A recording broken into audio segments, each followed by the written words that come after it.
Thomas the tank engine had been working in the coal yards all day. The little blue engine was covered in coal dust. "We can't clean you up tonight, Thomas," said his driver. "There's a problem with the hose pipe." "Bother," said Thomas. "A bath would make me feel much better. The others are sure to say I look silly." But the engines were too busy arguing to notice Thomas. James was talking loudest of all. "I deserve a new coat of paint. The Fat Controller says I'm the pride of the line and—" "Rubbish," huffed Henry. "We're all the pride of the line." "It's been like this all day," confided Percy to Thomas. "James is getting a new coat of paint and won't stop boasting about it." "Why, James, I'm the one who needs a new coat. Look at me." "I'd rather not," retorted James. "You're not a pleasant sight and wouldn't understand the needs of a really important engine." Thomas was fuming. Next morning, as James was being repainted, Henry had an accident.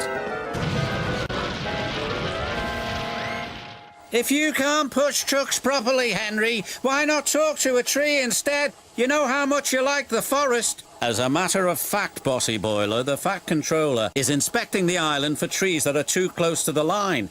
He's worried they might cause trouble." "Ha!" laughed James. "If I came upon a tree, I'd just push it aside." "Really?" replied Henry.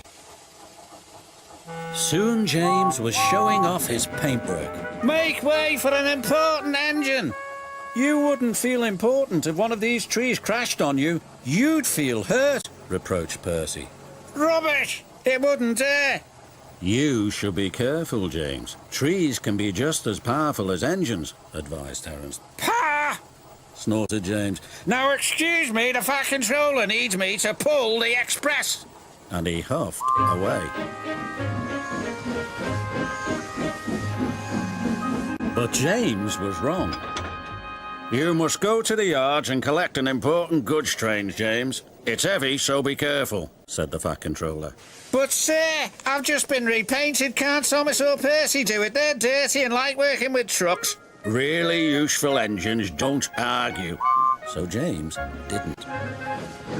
By the time he arrived at the yards, the weather had changed for the worse. "Your colour's nice, James. Pity about your face, though," said a truck.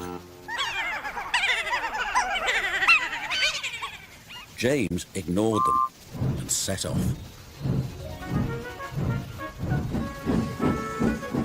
Soon they came to a hill and his driver knew that they were in for a difficult time. An old tree close to the track was being blown by the strong winds and rain had weakened the slope. All of a sudden the tree moved.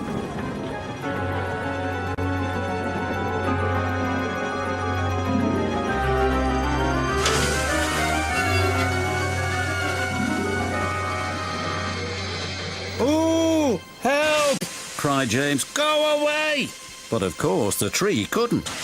James tried to reverse away from the tree, but his train was too heavy.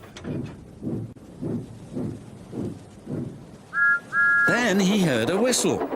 "It's Thomas," called his driver. James felt embarrassed and worried that Thomas would laugh at him, but Thomas didn't. He knew that this was no time for teasing. "Beep, beep, I'm ready," whistled Thomas. "So am I," James replied. "As ready as I'll ever be."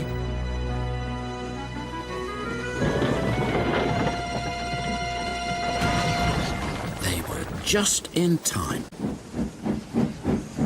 Later, James spoke to Thomas.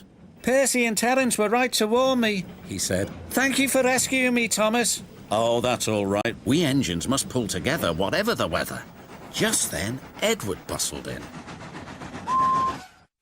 "The Fat Controller thinks you're both brave engines. Thomas, you're going to have a new coat of paint, and James, the Fat Controller says that tomorrow you'll pull the Special Express."